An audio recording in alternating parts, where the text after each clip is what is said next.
ஃபில்மிஃபை பார்த்துட்டு இருக்க நேயர்களுக்கு வணக்கம். இன்னைக்கு வந்து நம்ம செய்யார்பால் சார் கூட தான் இணைஞ்சிருக்கோம். வணக்கம் சார். வணக்கம் சைமன். ரொம்ப நாள் ஆச்சு சார் உங்களை பார்த்து. உங்களை கேட்கறாரு. ஆமா, எங்க டூர் போயிட்டீங்க? வெளியே போயிருந்தேன் சார், ஒரு 10 நாள் வெக்கேஷன் முடிச்சுட்டு இப்பதான் வந்தேன். வர்றதுக்குள்ள நானும் நியூஸ் அப்டேட் பார்த்துட்டு தான் சார் இருக்கேன். இப்போ தொடர்ந்து நிறைய பேர் கட்சி ஆரம்பிச்சுக்கிட்டு இருக்காங்க. எதோ நடந்துகிட்டு இருக்கு தமிழ்நாட்டில். இந்த கட்சி ஆரம்பிக்கிறது இந்த தாவேகா உள்ள வந்து 2 வருடங்கள்ல ஆட்சியை பிடிச்சது தான். இந்த மற்றவங்க எல்லாம் நம்மளும் கட்சி ஆரம்பிப்போம் அப்படின்னு சொல்லி இறங்குறாங்களா சார்? இது என்ன திடீர் கட்சிகள்? கேள்வியிலேயே பதில் இருக்குது. அப்பட்டமான உண்மை அதுதான். விஜய் எப்படி இந்த சிஎம் நாற்காலில் ஏறிட்டாரு, விஜய் எப்படி இந்த சிஎம் நாற்காலிக்கு அவருக்கு எப்படி அது பொருந்துச்சு, இன்னும் எப்படி அதுன்னு தாங்க முடியல. பல பேர் வாய் விட்டு சொல்லிட்டாங்க, பல பேர் சொல்லாம இருக்காங்க. அது சினிமாக்காரர்களாக இருக்கட்டும், அரசியல்வாதிகள் வழக்கம் போல பேசிட்டு இருக்காங்க. சினிமாக்காரர்களுக்கு அப்படிதான் ஆயிடுச்சு. எப்படி இவர் உட்காரலாம், அவருக்கு என்ன தகுதி இருக்குது, இவர் எப்படி டெல்லிக்கு போலாம் அப்படின்ற அளவுக்கு அந்த கோபத்துடைய வெளிப்பாடு. ஒண்ணு விமர்சனம் பண்றது, இல்லைன்னா தாறுமாறா பேசுறது. சரி, அவர் ஆரம்பிச்சிட்டாருல, நமக்கு என்ன செல்வாக்கு இல்லையான்னா நாமளும் ஒரு கட்சி ஆரம்பிப்போம் அப்படின்ற அளவுக்கு நீங்க சொல்ற மாதிரி போயிட்டு ஒரு 10 நாள் கேப்ல பாருங்க எத்தனை கட்சி கடகடன்னு முளைச்சிருச்சு. இது முழுக்க முழுக்க விஜய் அரசியலுக்குள் வந்தது. நீங்க சொல்ற மாதிரி 2 வருடத்தில் கட்சி ஆரம்பிக்கப்பட்டு ஒரு எக்ஸ் வலைதளத்தில் ஆரம்பிக்கப்பட்ட கட்சி இன்னைக்கு இவ்வளவு பெரிய ஆட்சியை பிடிச்சிருக்குது அப்படின்னா அது மக்கள் செல்வாக்கு எல்லாமே. இது என்ன இதுவா வந்துட்டாங்க. முதல்ல ஓட்டு மிஷின் மேல படி சொன்னாங்க. அதுக்கப்புறம் இருக்கிற குழந்தைங்கள்லாம் தூண்டி விட்டு விஜய் அங்களுக்கு ஓட்டு போடுங்க, விஜய் அங்களுக்கு ஓட்டு போடுங்கன்னா அதை பண்ணி நீங்க குழந்தைங்களை தூண்டி விட்டீங்கன்னாங்க. இப்ப என்னடானா அவங்களுக்கு என்ன காரணம் சொல்றதுன்னு புரியாம நாமளும் ஒரு கட்சி ஆரம்பிப்போம், நாமளும் அடுத்து முதல்வராவா ஆட்சியை பிடிப்போம் அப்படின்னு ரேஞ்சுக்கு வந்துட்டாங்க. வரட்டும், ஜனநாயக நாட்டுல யார் வேணாலும் நீங்களும் ஆரம்பிக்கலாம், நானும் ஆரம்பிக்கலாம். அதே வேளையில் மக்கள் செல்வாக்கு, மக்கள் யாருக்கு வாக்களிப்பார்கள் அப்படின்ற இன்னைக்கு ரொம்ப ரொம்ப தெளிவா இருக்கிறார்கள் என்பதுல மறுக்க முடியாத உண்மை. அதுதான். கட்சி ஆரம்பிச்சிருவோமா சார்? ஏங்க ஆரம்பிக்கலாம், நீங்க ஆரம்பிங்க. ஏதோ கட்சி சட்ட மாதிரி தான் சட்டம் எல்லாம் இல்ல, நீங்க நினைக்கிற சட்டம் கிடையாது. இது என் ஒய்ஃப் தான் சார் கத்திரிப்பூ கலரு, இது கத்திரிப்பூ கலர் சொல்றேன், மஞ்சள் கலரு, கத்திரிப்பூ கலரு, ஆரஞ்சு, இந்த மாதிரியா வாங்கி கொடுக்குறாங்க. நம்மள யாரும் பார்க்க கூடாதுன்னு. கத்திரிப்பூ கலரு, ஆரஞ்சு, மஞ்சள் கலர்ன்றீங்க. அதே காவின்னு ஒரு வார்த்தை இருக்கு, அதை சொல்ல மாட்டேன்றீங்க நீங்க. சார், ஆரஞ்சு பேசிக் கலரு, காவின்னு அதுக்கு ஒரு வார்த்தை இருக்கு சரிங்களா? உண்மையை கேட்டா இதாங்க ஒரிஜினல் காவியே. ஆமா, அப்படியா? இது தெரியாம வாங்கி கொடுத்துட்டாங்கன்னு நினைக்கிறேன். போட்டுக்கல ஒண்ணு யாரும் போடக்கூடாதுன்னு ஒண்ணு கிடையாது. இல்ல போட்டுக்கலாம், என்ன காவி போடுறது என்ன குற்றமான்னு அது ஒண்ணும் கிடையாது இல்லைங்களா? கிடையாது சார். நம்மள ஒரு மாதிரி பாக்குறாங்க. அதெல்லாம் ஒண்ணும் கிடையாதுங்க. கருப்பு சட்டை போட்டா ஒரு மாதிரி, அதுக்கும் தான் சார் சொல்றாங்க. கருப்பு சட்டை போட்டா, இந்த கருப்பு சட்டையை போட்டு இந்த பேக்ரவுண்ட்ல உட்காந்தோம்னா அந்த கலரை பாத்தியா, காம்பினேஷன் பாத்தியா அப்படின்றாங்க. இந்த வாய் சொல்லதான் செய்யும். இந்த ஊருக்கு படி சொல்லதான் தெரியும், வடி சொல்ல தெரியாதுன்ற மாதிரி படி சொல்லிக்கிட்டு தான் இருப்பாங்க. அதெல்லாம் பார்த்தா சார், இப்போ கரண்ட் சிச்சுவேஷன் சென்னையில் இந்த கரண்ட் கட்டு அப்படின்றது நிறைய நடந்துக்கிட்டு இருக்கு. இது நிறைய ரீசன் சொல்கிறாங்க இதுக்கு. பட் ஓவராலாக மக்களோட கோபம் எங்கே வருதுன்னா கவர்மெண்ட் மேலே தான் வருது.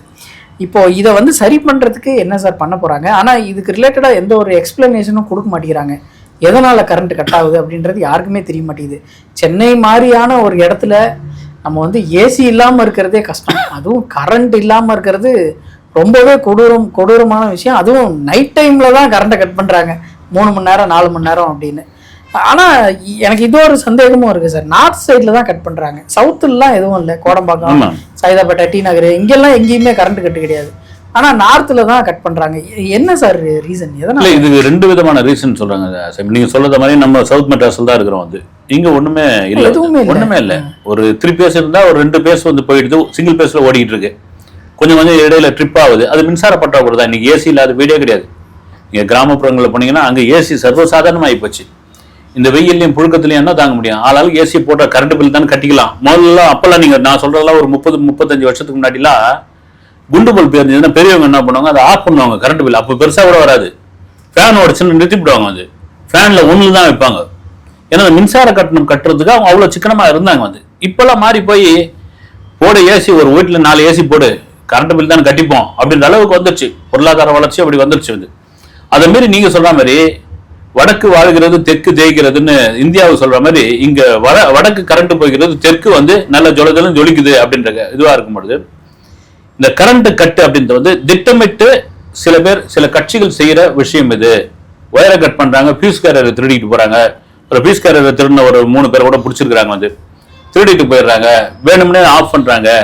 மின்சார ஊழியர்கள் கூட எதிர்கட்சிக்கு வந்து ஒரு ஒரு வேலையை பார்க்குறாங்க, ஆளுங்கட்சிக்கான ஆட்களா இல்லை இவங்க இப்படின்னு எத்தனை காரணங்கள் நீங்கள் சொன்னாலும் நீங்க சொல்ற மாதிரி வந்து மக்கள் என்ன நினைப்பானா, நீங்க நல்ல துவக்கத்துல இருக்கிறான் ஒரு 12 மணி கரண்ட் கட் ஆகுதுன்னா அவனுடைய கோபம் பூரா அரசாங்கத்து மேலதான் போகும். அது எந்த அரசாங்கமா இருந்தாலும் சரி, அது விஜய் அரசாங்கமா இருந்தாலும் சரி, ஸ்டாலின் அரசாங்கமா இருந்தாலும் சரி, எடப்பாடி அரசாங்கமா இருந்தாலும் சரி, அந்த நேரம் கூட கோபம் அங்கதான் போகும். கடந்த ஆட்சிக்கு முன்ன ஆட்சியில் நினைக்கிறேன் திமுக கவர்மெண்ட் வந்து தோல்வி அடைந்ததுக்கே காரணம் அறிவிக்கப்படாத மின்வெட்டு தான். அப்போ மின்சாரத்துறை அமைச்சர் ஆற்காடு வீராசாமி அவர் பட்டுன்னு கரண்ட் ஆஃப் பண்ணிடுவாங்க, நினைச்ச போது கரண்ட் ஆஃப் பண்ணுவாங்க. என்னையா பண்றதுன்ற மாதிரி எல்லா தமிழகம் முழுக்கவே. இப்ப இங்க இருக்கிற விஷயம் இந்த மாதிரியான காரணம் சொல்லும்போது அந்த காரணம் சொல்லவே கூடாதுன்றான், எடுபடவே கூடாது. நீங்க அதிகாரத்தில் இருக்கிறீங்க, ஆட்சியில் இருக்கிறீங்க. குறிப்பாக முதல்வர் தொகுதியில பெரம்பூர்ல, குளத்தூர்ல, வெள்ளிவாக்கத்துல பக்கத்து தொகுதியில் அதிக அளவுல கரண்ட் கட் ஆகுது. அந்த மக்கள் மீடியா முன்னாடி வந்து பேட்டி கொடுக்குறாங்க. கை குழந்தைய, முதியோர்களை, வயதானவர்களை, நோயாளிகளை நாங்க வச்சுக்கிட்டு எப்படி இருக்க முடியும் அப்படின்ற ஒரு கேள்வி இருக்குது. அதுக்கு நீங்க இதுதான் அதுக்கு நீங்க சொல்ற மாதிரி அதுக்கான தீர்வு என்ன, கரண்ட் கொடுப்போம் அப்படின்னு தான் சொல்லணும். நீங்க அடுத்தவங்க மேல படி சொல்றது எதிர்கட்சியா இருந்தா போடலாம். நீங்க ஆளுங்கட்சி பவர்ல இருக்கிறீங்க, பவர் செக்டர்ல இருக்கீங்க. இல்ல நீங்க சொல்ற மாதிரி காரணம் சொல்லலாம், இல்ல மின்சார பற்றாக்குறையா இருக்குதுங்க, இல்ல இந்த டிரான்ஸ்பாரம் வந்து சரியா வந்து அந்த மின் உற்பத்தி பண்ண முடியல, அதால வந்து வேற புது டிரான்ஸ்பாரம் போடுறோம், ஏதாவது ஒரு காரணம் சொல்லணும். ஆனால் பழியாக சொல்லும் பொழுது மக்களுக்கு இன்னும் அதிகமான கோபம் தான் வர செய்யும். அதுதான் உண்மை. போன ஆட்சி மாதிரியே இந்த ஆட்சியிலையும் கவர்மெண்ட்டை பத்தி எதிர்த்து பேசினா அரெஸ்ட் பண்றாங்க அப்படின்ற ஒரு கான்ட்ரவர்சி வந்து தொடர்ந்து வந்துகிட்டு இருக்கு. போன ஆட்சியில சவுக்கு சங்கர் அவர்களை வந்து அரெஸ்ட் பண்ணி ஜெயிலில் வச்சிருந்தாங்க. இப்போ வந்து மாரிதாஸ் அவர்கள், அடுத்து முக்தார் அவர்கள் வந்து அரெஸ்ட் பண்ணியிருக்காங்க. பத்திரிகை சுதந்திரத்திற்கு இது வந்து ஒரு பெரிய பிரச்சனையா அமையுது அப்படின்னு சொல்லி ஒரு கான்ட்ரவர்சி போயிட்டு இருக்கேன் சார். அதை எப்படி சார் பார்க்கலாம்? ஊடகத்தினுடைய குரல் வலையை யார் நசுக்கினாலும் அது தவறான ஒரு விஷயம். ஊடகங்கள் தான் குரல் கொடுத்தாகணும். ஊடகங்கள் இல்லைன்னா அது நீ ஊடகங்கள் வந்து எந்த ஊடகம் எதுன்னு தெரியாத அளவுக்கு எக்கச்சக்கமா பெருகி போச்சு. அப்பெல்லாம் வந்து நாங்கள் பத்திரிகைலாம் இருக்கும் போதெல்லாம் வந்து அரசியல் தலைவர்கள் வந்து பேரை சொல்லியே கூப்பிடுவாங்க. கலைஞர்லாம் வந்து பேரை சொல்லி இவர் வந்துட்டாரான்னுவாங்க. அவர் வரலையா, கொஞ்ச நேரம் வெயிட் பண்ணுங்கன்றார். அப்போ செல்போன்லாம் கிடையாது. அவர் வரட்ட வெயிட் பண்ணுங்க, மற்ற கதையெல்லாம் பேசிட்டு இருப்பாங்க. இதுதான் ஒரு தலைவருக்கானது. இது அப்படியே மாறி போயிடுச்சு. அது இன்னைக்கு சமூக ஊடகங்கள், யூடியூப் சேனல்கள் எக்கச்சக்கமா செல்போன் வச்சவங்களாம் ஊடகம் ஆகி போச்சு.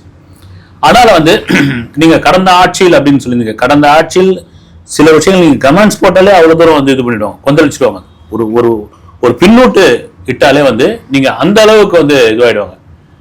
அதே போல கடந்த ஆட்சியில் பாத்தீங்கன்னா நீங்க சொல்ற மாதிரி சவுக்கு சங்கர், அப்புறம் அவர் ஃபெலிக்ஸ், அப்புறம் கிஷோர், இப்படியா இவங்க எல்லாம் தொடர்ச்சியாக கைது செய்யப்பட்டிருந்தாலும் அப்புறம் வெளியே விட்டாங்க. இப்ப மாரிதாஸ் கைது செய்ததற்கு காரணம் என்ன அப்படின்னா, இவனிங்க ஜாமீன்ல விட்டுட்டாங்க. அதுக்கு அவங்க சொன்னது இது என்னன்னா, அமைச்சர் கீர்த்தனா, தொழில்துறை அமைச்சர் கீர்த்தனா அவர்களுடன் ஒரு ஏஐ புகைப்படத்தை வெளியிட்டு, ஆதாரமற்ற அந்த ஏஐ புகைப்படத்தை வெளியிட்டு ஒரு தப்பான செய்தியை வந்து சொல்லியிருந்தார். அதுக்கு என்னன்னா, இவங்க வந்து ஒரு நோட்டீஸ் கொடுத்துருக்கலாம், மாடர்னா ஸ்ட்ரீட் வழக்கு போட்டுருக்கலாம், டக்குன்னு போயிட்டு ஒரு மதுரையிலேருந்து அரெஸ்ட் பண்ணிட்டு வந்தது இதுவான விஷயம். ஆனால் அதே வேலையில் வந்து தொடர்ச்சியாக அவர் வந்து ஜான் பிரிண்டோ அப்படின்ற ஒரு நபரை வந்து குறிப்பிட்டு அவருடைய சேனல்ல பேசிட்டு இருந்தார். அந்த ஜான் பிரிண்டோ யார் தெரியுமா அப்படின்னு அவர் சொன்னது என்னன்னா, ஆதவ அர்ஜுனாவுடைய மாமியார், சட்டமன்ற உறுப்பினர் லீமா ரோஸுடைய சொந்த சகோதரர் அவர். இவரை வச்சு இலங்கைக்கும் இந்தியாவுக்கும் போதைப் பொருள் வந்து பெருமளவுல கடத்தல் நடந்துகிட்டு இருக்கு. 180 கோடி ரூபாய் கடத்தல் நடந்திருக்குன்னு தொடர்ச்சியான இது. இந்த உள்நோக்கத்துக்கு தான் இவரை கைது பண்ணியிருக்காங்க அப்படின்னு. அப்படி ஜான் பிரிண்டோன்னு ஒரு கேரக்டர் அப்பதான் இருக்கான்னு அப்படின்ற அளவுக்கு தெரிய ஆரம்பிச்சது. நேற்று முந்த நாள பாத்தீங்கன்னா அவரே போய் இந்த ஜான் பிரிண்டோன்னு சொல்ற மாதிரி அவரே கமிஷனர் ஆபீஸ்ல போய் ஒரு கம்ப்ளைண்ட் கொடுத்துட்டு அவர் ஊடகங்களை சந்திச்சாரு.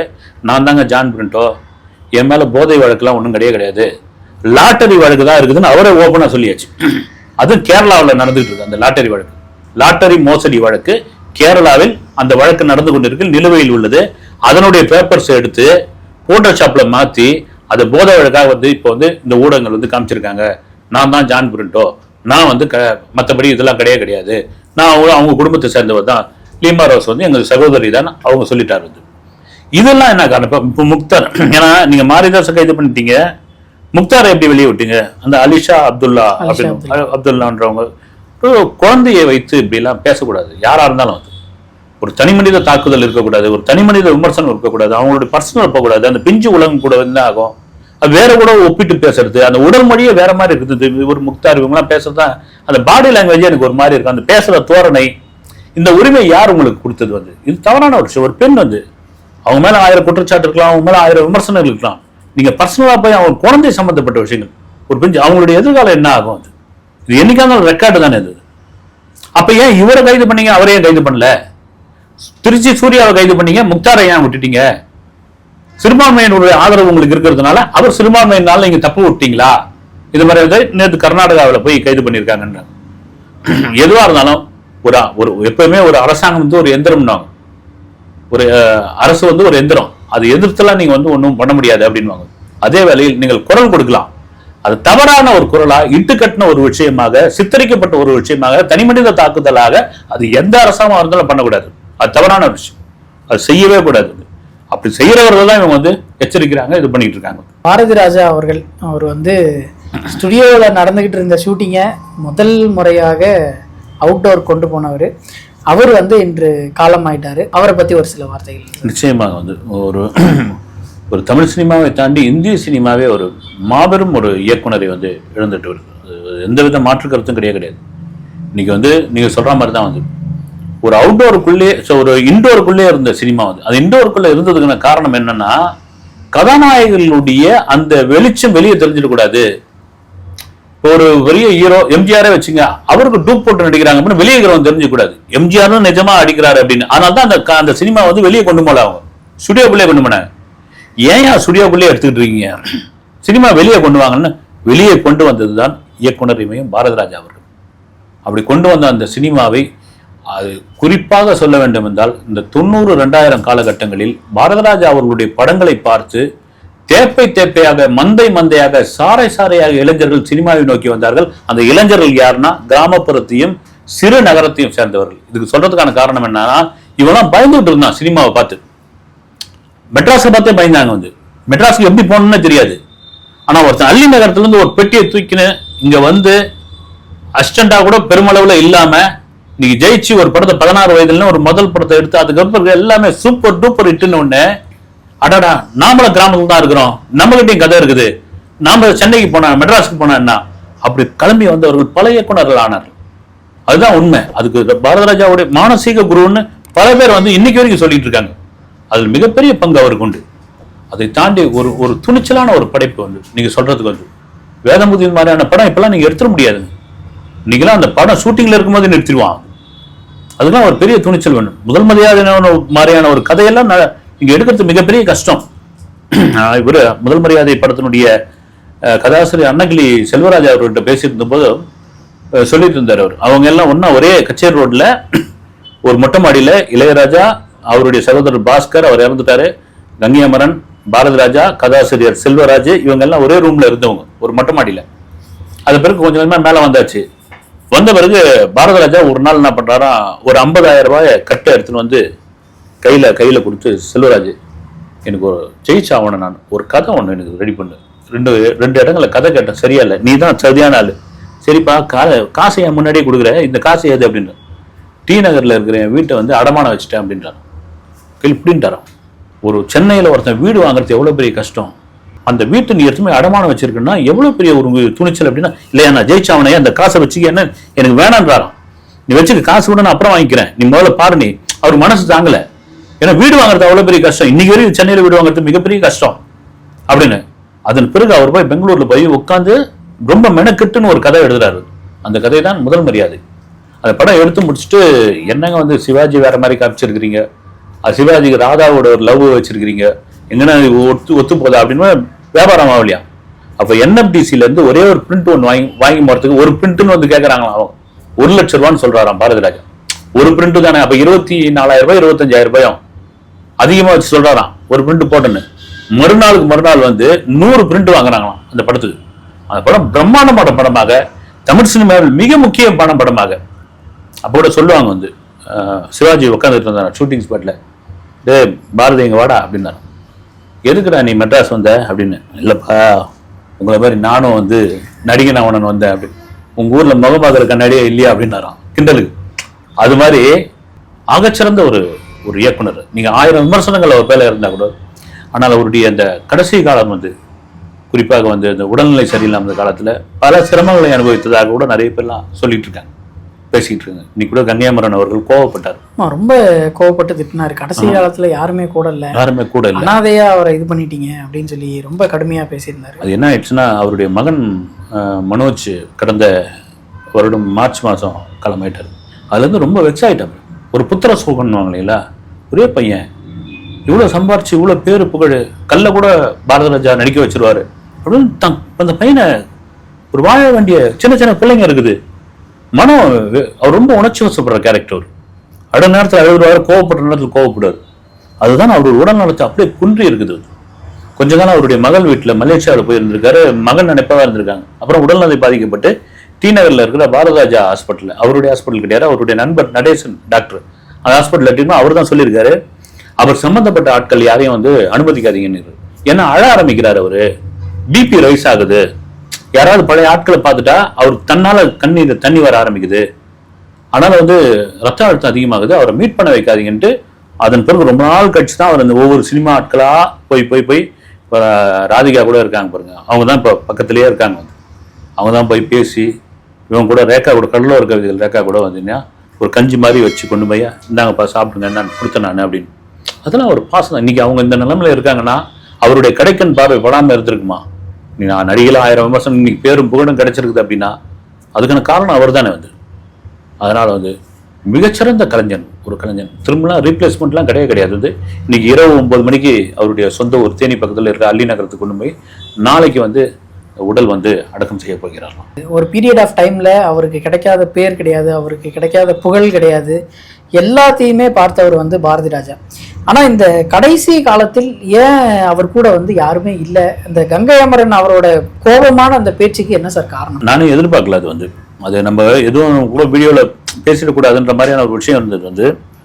குறிப்பாக என்னன்னா, அந்த கடைசி கட்ட காலங்களில் அவர் கூட அவரோட ஆட்கள் யாருமே பக்கத்தில் இல்லை அப்படின்ற மாதிரியான ஒரு விஷயம். தெரிஞ்சவர்கள் சர்வெண்ட் தான் கொஞ்சம் பார்த்துக்கிட்டாங்க அப்படின்னு ரொம்ப தனிமையில் அவர் இயங்கினார். நீங்கள் வயது முதிர்ந்த காலத்தில், ஒரு நோய்வாய்ப்பட்டு இருக்கிற காலத்தில் குறிப்பாக வயது முதிர்ந்த காலத்தில் தன்னுடைய மனைவி, மகன்கள், மருமகள், மகள், குறிப்பாக பேர குழந்தைகள், குறிப்பாக அவங்கெல்லாம் பக்கத்தில் இருக்கணும்னு எல்லாரும் ஆசைப்படுறாங்க. நீங்கள் சாமானிய மனிதனிலிருந்து சாதித்தவன் வரைக்கும் எல்லாருக்குமே இருக்கும். ஆனால் இவர் சில காலமாக தனிமைப்படுத்தப்பட்டுள்ளார் அப்படின்ற ஒரு தகவல் நமக்கு கிடைச்சது. அது எந்த அளவுக்கு உண்மை தெரியல.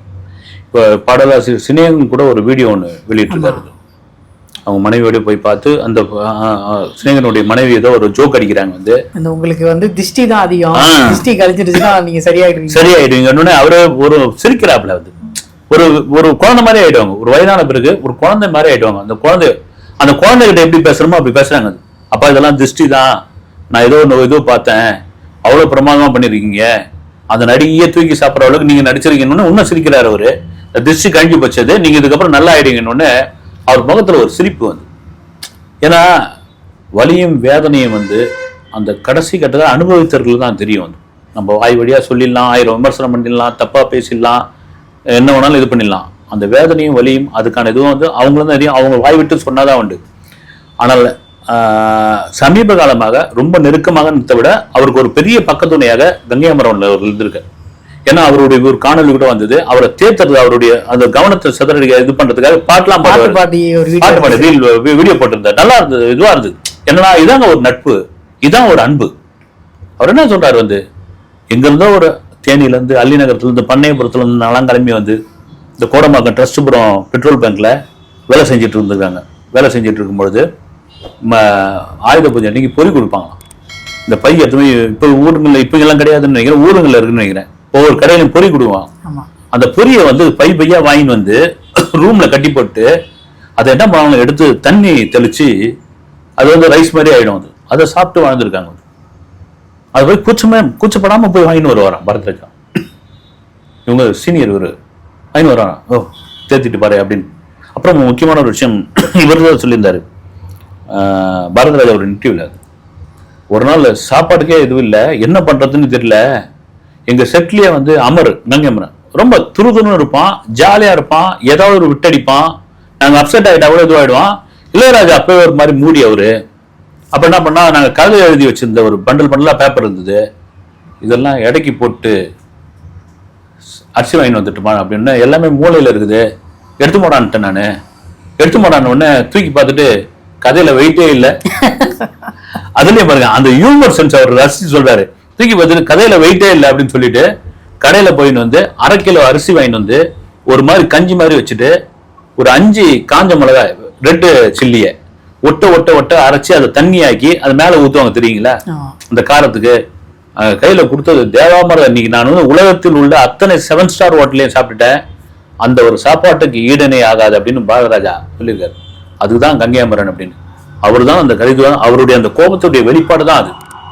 ஒரு நண்பனுக்கு நண்பனா, ஒரு அண்ணனுக்கு அண்ணனா, ஒரு ஒரு சகோதரனுக்கு சகோதரனா, எங்கிருந்தோ வரப்பட்டிக்காடு கிராமத்துல இருந்து சென்னையில இப்படிலாம் நம்ம வருவோமா, இப்படி பேரும் புகழ் எடுப்போமா அப்படின்னு அவங்க நினைச்சு பார்க்காத இந்த உயரத்துக்கு அடைஞ்சிருக்காங்க. அதுக்கு அவரும் ஒரு காரணம் அப்படின் பொழுது அவர் தான் அந்த வெடிச்சு அந்த கோபத்தையும் அழுகியும் வந்து அங்க வெளிப்படுத்தியிருக்காரு.